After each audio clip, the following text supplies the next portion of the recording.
आम्ही राष्ट्रवादीला खिसगणतीतही धरत नाही, महायुतीत भाजप आणि शिवसेनेचे विचार जुळतात असं म्हणत आमदार महेंद्र दळवींनी तटकरेंवर टीका केली आहे। राष्ट्रवादी हा खोडा घालणारा पक्ष असल्याची टीकाही दळवींनी केली आहे। तर दळवींच्या अकलेची कीव करावीशी वाटते, त्यांनी उगाच आडाभाका करू नयेत असा पलटवार इकडे अनिकेत तटकरेंनी केला आहे।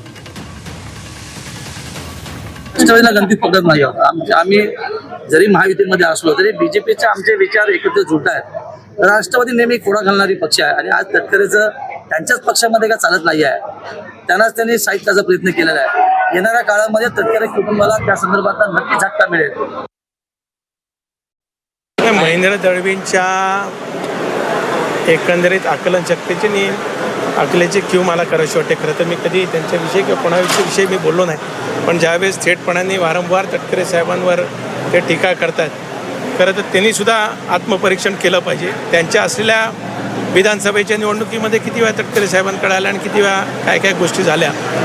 आत्तासुद्धा जिल्हा परिषदची निवडणूक झाल्यानंतर स्वतःच्या पत्नीला जिल्हा परिषद अध्यक्ष करण्याकरता हेच महाभाग तटकरे साहेबांच्याकडे 2-2, 3-3 वेळा दिल्लीपासून फेऱ्या मारून आले।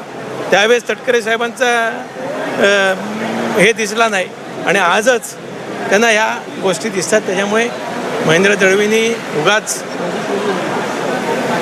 आणाभाका मारू नये।